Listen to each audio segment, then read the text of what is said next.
आज माननीय मुख्यमंत्री शिवराज सिंह चौहान जी की अध्यक्षता में कैबिनेट की बैठक संपन्न हुई। उस बैठक में विभिन्न योजनाओं को और अनेक जन कल्याणकारी निर्णय लिए गए। आज माननीय मुख्यमंत्री जी ने कैबिनेट की ओर से इस देश के यशस्वी प्रधानमंत्री नरेंद्र मोदी जी की जो नेतृत्व में G20 सम्मेलन दिल्ली में हो रहा है और उसमें विभिन्न देशों के जो राष्ट्राध्यक्ष भारत पधार रहे हैं, उन सबका स्वागत किया। कैबिनेट ने इस बात को लेकर माननीय प्रधानमंत्री जी का साधुवाद किया कि उनके नेतृत्व में ये देश विश्व के मानचित्र पर अपना एक अलग स्थान बनाने में सफल रहा है। G20 देशों की अध्यक्षता करना निश्चित रूप से हमारे भारत के प्रधानमंत्री नरेंद्र मोदी जी के व्यक्तित्व और कृतित्व की जो अनूठी पहचान है, उसको प्रतिपादित करता है। आज मध्य प्रदेश की कैबिनेट ने भारत में आए सभी विभिन्न देशों के राष्ट्राध्यक्षों का स्वागत किया है और माननीय प्रधानमंत्री जी को इस बात की बधाई दी है कि उनके नेतृत्व में ये G20 सम्मेलन सफलतापूर्वक निष्पादित हो रहा है। विगत दिनों मध्य प्रदेश में बारिश को लेकर बड़ा संशय था। अल्प वर्षा के कारण फसल को बड़ा नुकसान होने की आशंका थी। अल्प वर्षा के कारण बिजली की डिमांड में भी बहुत तेजी से इजाफा हुआ था। हमारा जनरेशन और जनरेशन के अलावा यदि हम अलग अलग क्षेत्रों से बिजली की आपूर्ति के लिए उसकी खरीदी करते हैं, उसके बाद भी बिजली का संकट का निदान शायद हम नहीं कर पाते। कहा जाता है यदि कोई दिक्कत है तो हम सबको भगवान के चरणों में जाना है और माननीय मुख्यमंत्री शिवराज सिंह चौहान जी विगत दिनों हम सबके पालनहार महाकाल बाबा के मंदिर में जाकर उनके चरणों में उन्होंने मध्य प्रदेश में किसानों के हित में बारिश हो, महाकाल बाबा का आशीर्वाद मिले, इसकी प्रार्थना की थी, पूजा की थी, अर्चना की थी। आज कैबिनेट में महाकाल बाबा के चरणों में पुनः प्रणाम करते हुए उन्हें धन्यवाद प्रेषित किया क्योंकि उस दिन से ही मध्य प्रदेश में बारिश शुरू हो गई है और किसानों की खेती पर जो संकट था वो टल गया है। किसानों के चेहरे पर महाकाल बाबा की कृपा से खुशी आई है, हंसी आई है। आज कैबिनेट की बैठक में महाकाल बाबा को प्रणाम किया और उनकी इसी अनुकंपा और आशीर्वाद की आकांक्षा की अभिलाषा भी रखी है। सांची देश की पहली सोलर सिटी बनी है। माननीय मुख्यमंत्री जी ने विगत दिनों उसका उद्घाटन किया। नवकरणीय ऊर्जा और ऊर्जा के अलग अलग स्रोत के लिए देश के यशस्वी प्रधानमंत्री जी की जो सोच है, उसमें माननीय मुख्यमंत्री जी के नेतृत्व में सांची ने एक बड़ा कदम उठाया है। सांची वासियों को भी और उस सांची को सोलर सिटी बनाने में जो जो अधिकारी कर्मचारी और विभाग लगे, उन सबको बधाई दी गई और इस बात की कटिबद्धता स्थापित की गई कि हम वैकल्पिक ऊर्जा के जो जो स्रोत हैं उसको मध्य प्रदेश में और विकसित करने के लिए कार्य करेंगे। आज एक बड़ा निर्णय माननीय मुख्यमंत्री जी के नेतृत्व में मध्य प्रदेश की कैबिनेट ने लिया है। अनुसूचित जाति, जनजाति और पिछड़े वर्गों तथा निशक्त जनों के बैकलॉग और कैरी फॉरवर्ड पदों की पूर्ति के लिए जो विशेष अभियान था, उसकी दिनांक अभी तक 1 जुलाई 2023 थी। माननीय मुख्यमंत्री जी ने आज निर्देश दिया है कि इस जो समय सीमा है इसको बढ़ाकर 23 जून 2024 तक किया जाए। लगभग 1 वर्ष की इसमें वृद्धि की गई है, जिससे कि अनुसूचित जाति, जनजाति, पिछड़े वर्ग, निशक्त जन के बैकलॉग की और कैरी फॉरवर्ड की पदों की पूर्ति में आसानी होगी और ऐसे वर्गों के लोगों को नौकरी मिलने के और अवसर सृजित होंगे।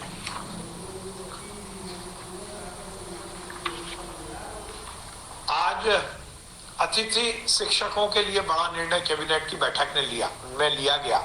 जैसा माननीय मुख्यमंत्री शिवराज सिंह चौहान जी ने इस बात की इच्छा व्यक्त की थी और अतिथि शिक्षकों के जीवन में और सुधार के लिए सरकार की कटिबद्धता को स्थापित किया था, उस परिप्रेक्ष्य में आज कैबिनेट की बैठक में निर्णय लिया गया कि अतिथि शिक्षक वर्ग 1, वर्ग 2 और वर्ग 3 का जो वर्तमान मानदेय है उसमें इजाफा करते हुए उसको दुगना किया गया है। अतिथि शिक्षक वर्ग 1 का जो मानदेय था वो 9,000 रुपए है, उसको बढ़ाकर मध्य प्रदेश की भारतीय जनता पार्टी की सरकार ने अब 18,000 रुपए कर दिया है। वर्ग 2 का जो 7,000 रुपए मानदेय था उसको बढ़ाकर शिवराज सिंह चौहान जी के निर्देश पर 14,000 रुपए कर दिया गया है और वर्ग 3 का जो मानदेय था वो 5,000 रुपए था, उसको बढ़ाकर 10,000 रुपए कर दिया गया है। ये अतिथि शिक्षकों के लिए एक बड़ी राहत भारतीय जनता पार्टी की सरकार मध्य प्रदेश में की है शिवराज सिंह चौहान जी के द्वारा। निश्चित रूप से इससे अतिथि शिक्षकों को बहुत लाभ मिलेगा। मॉब लिंचिंग को लेकर सुप्रीम कोर्ट ने जो गाइडलाइन विभिन्न प्रदेशों को दी है, उस गाइडलाइन के अनुसार मध्य प्रदेश मॉब लिंचिंग पीड़ित प्रतिकर योजना 2023 को लागू करने की सहमति आज ही कैबिनेट में दी गई है।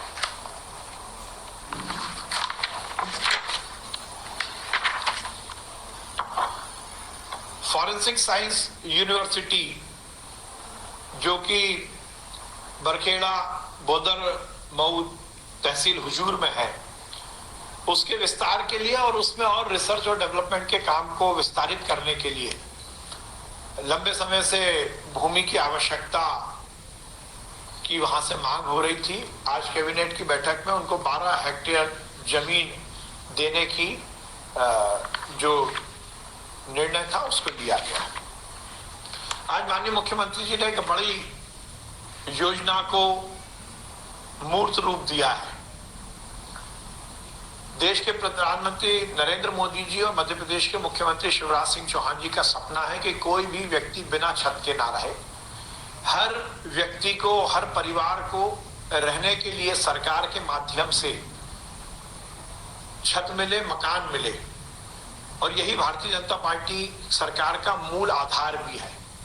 प्रधानमंत्री आवास योजना के तहत बड़े स्तर पर आवासहीनों को मकान मिल रहे हैं, पर बहुत सारे ऐसे परिवार हैं जो किन्हीं कारणों से प्रधानमंत्री आवास योजना से वंचित रह गए हैं। किसी का कोई टेक्निकल कारण है या किसी और कारण से उनको मकान मिलने की योजना में सम्मिलित होने का लाभ नहीं मिल पाया। आज शिवराज सिंह चौहान जी ने मध्य प्रदेश में नई योजना की शुरुआत की घोषणा की है।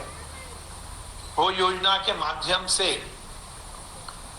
वो व्यक्ति जिनको कि अभी तक किसी सरकारी योजना के तहत आवास नहीं मिला है, ऐसे आवासहीन परिवारों को आवास देने की योजना की शुरुआत हो रही है। मुख्यमंत्री लाडली बहना आवास योजना, इसमें सभी लाडली बहनाओं को तो आवास मिलेगा ही, और उसके अलावा जो भी आवासहीन परिवार हैं उनको मुख्यमंत्री लाडली बहना आवास योजना के तहत मकान मिलेगा। जो प्रधानमंत्री आवास योजना से छूट गए हैं, जो आवास प्लस योजना जो लिस्ट है उससे छूट गए, उन सबको ये लाभ मिलेगा। इसका कार्य जल्द से जल्द शुरू होने वाला है। इसकी पूरी कार्य योजना, इसकी पूरी जो गाइडलाइन है वो बनकर तैयार हो रही है, और निश्चित रूप से ये आवासहीन जो हमारे परिवार हैं उनके लिए बहुत बड़ा योजना का लाभ शिवराज सिंह चौहान जी की सरकार ने आज दिया है।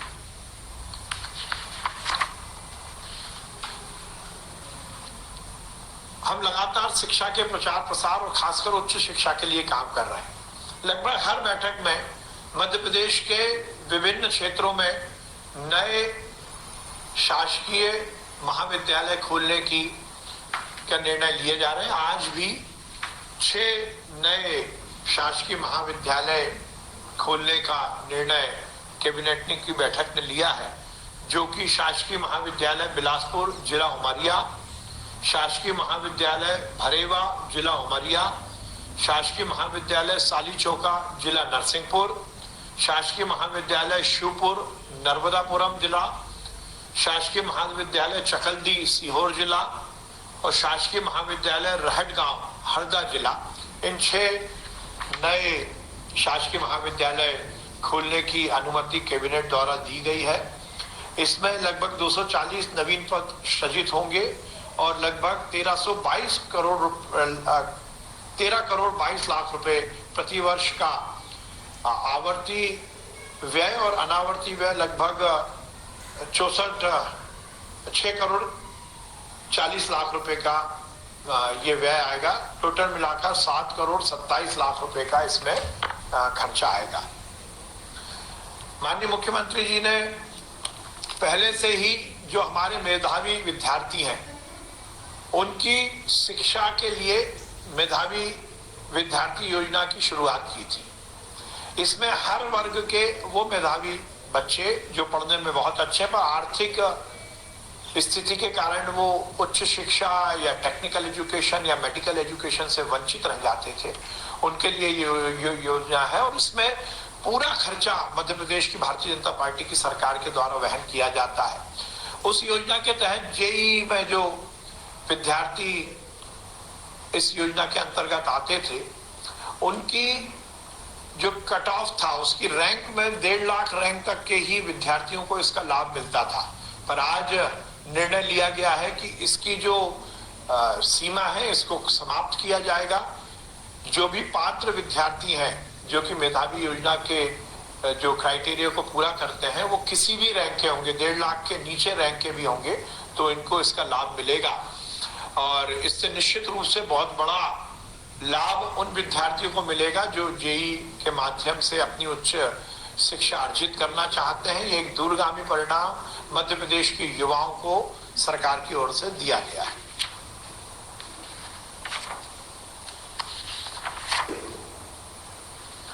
आज मध्य प्रदेश के एमएसएमई विकास नीति में सॉल्वेंट एक्सट्रैक्शन प्लांट और एक्सप्लेवर प्लांट को भी इसमें जोड़ा गया है, जिससे कि एमएसएमई योजना का जो लाभ, इस नीति का जो लाभ है इन जो प्लांट है उनको भी अब मिलेगा। स्वास्थ्य के क्षेत्र में हमारी सरकार लगातार काम कर रही है। माननीय मुख्यमंत्री जी का स्पष्ट निर्देश है कि स्वास्थ्य व्यवस्थाएं और चुस्त और दुरुस्त हो।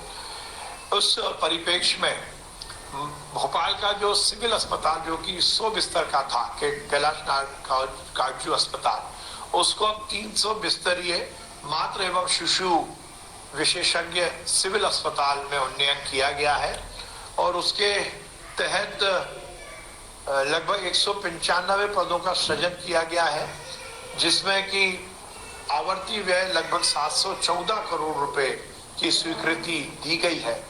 इसमें जहां डॉक्टर्स, पैरामेडिकल और नर्स स्टाफ तो रहेगा ही, उसके साथ साथ अस्पताल के सुचारू संचालन के लिए साफ सफाई, हाउसकीपिंग, भोजन व्यवस्था, सुरक्षा, सीसीटीवी सर्विलेंस, इलेक्ट्रिकल संधारण, लिफ्ट ऑपरेशन, जल आपूर्ति सहित धुलाई, पार्किंग, ये सब व्यवस्थाएं केंद्र सरकार की जो HLL लाइफ केयर लिमिटेड है उनसे कराए जाने की स्वीकृति भी कैबिनेट द्वारा दी गई है।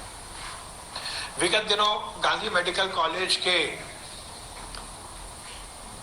नए भवन के लोकार्पण के कार्यक्रम में मध्य प्रदेश के चिकित्सा शिक्षा से जुड़े हुए डॉक्टर्स और हेल्थ से जुड़े हुए डॉक्टर्स को लेकर माननीय मुख्यमंत्री जी ने बड़ी घोषणा की थी।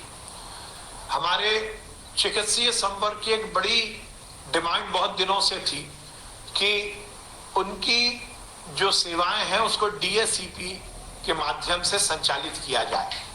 उसको लेकर डॉक्टर्स अलग अलग स्तर पर अपनी मांग उठा रहे थे। माननीय मुख्यमंत्री जी ने बड़ा निर्णय लेकर यह सुनिश्चित किया है कि अब मध्य प्रदेश के चिकित्सा शिक्षा से जुड़े हुए जो हमारे चिकित्सक हैं, चिकित्सा शिक्षा विभाग से जुड़े हुए जो चिकित्सक हैं जो कि शिक्षा के काम में लगे हैं, और वो डॉक्टर जो स्वास्थ्य विभाग के माध्यम से हमारे अस्पतालों में अपनी सेवाएं दे रहे हैं, उनकी नौकरी अब DSCP के माध्यम से संचालित होगी। और उसमें वेतनमान को लेकर जो भी हमारे डॉक्टर्स की मांग थी, उसको पूरी तरह से माननीय मुख्यमंत्री जी ने माना है। और ये आज का दिन मध्य प्रदेश के इतिहास में और खासकर हेल्थ सेक्टर के इतिहास में दर्ज होने वाला है। हमारे डॉक्टर्स के सुविधाओं के उन्नयन के लिए आज का दिन बहुत महत्वपूर्ण है। उसमें जो शैक्षणिक संवर्ग है, उसमें जो स्पेशलिस्ट डॉक्टर्स हैं, उनका ग्रेड पे के लिए 3 वर्ष, 7 वर्ष और 14 वर्ष की सेवा अवधि को स्वीकार किया गया है, जिसमें कि उनको 8,000, 9,000 और 10,000 रुपए का वेतनमान मिलेगा। ये एक अपने आप में बहुत क्रांतिकारी निर्णय है। और उसी तरह जो चिकित्सा शिक्षा के प्रदर्शक और ट्यूटर हैं, जो MBBS हमारे डॉक्टर्स हैं, उनका वेतनमान को भी 5, 10, 15 और 30 वर्ष किया गया। ये बहुत बड़ा निर्णय है, जिसके माध्यम से 7,000 का जो ग्रेड पे है वो 5 वर्ष में, 8,000 का ग्रेड पे 10 वर्ष में, 9,000 का ग्रेड पे 15 वर्ष में और 10,000 का ग्रेड पे 30 वर्ष की सेवा अवधि पूर्ण होने पर उन्हें दिया जाएगा। इसी तरह जो स्पेशलिस्ट संवर्ग है, विशेषज्ञ संवर्ग, जो कि हेल्थ डिपार्टमेंट से रिलेटेड है, उनको 6,600 नियुक्ति पर 7,603 वर्ष की सेवा अवधि पूरी होने पर, 8,707 वर्ष की सेवा अवधि पूरी होने पर और 8,914 वर्ष की सेवा अवधि पूर्ण होने पर दिया जाएगा।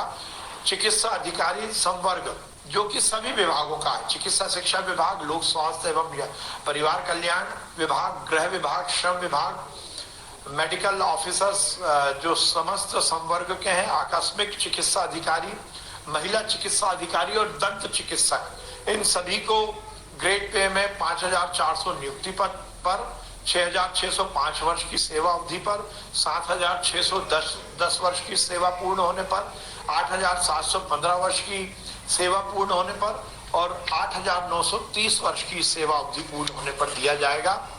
ये बहुत बड़ा निर्णय आज माननीय मुख्यमंत्री जी ने लिया है, इस पर कैबिनेट की मोहर लगी है और ये हमारे चिकित्सकों के भविष्य के लिए दूरगामी परिणाम देगा।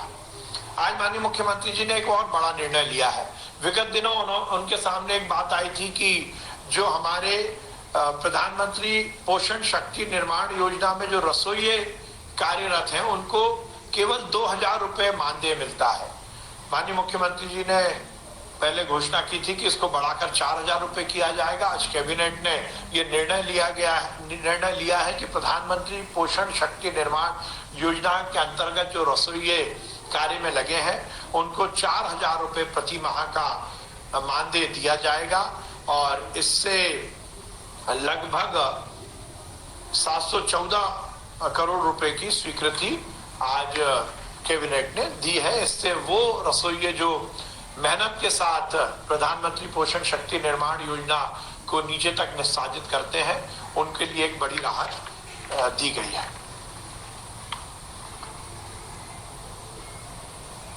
विगत दिनों लाडली बहना योजना की से जुड़ी हुई बहनों को सावन के महीने में रसोई गैस 450 रुपए देने की माननीय मुख्यमंत्री जी ने घोषणा की थी।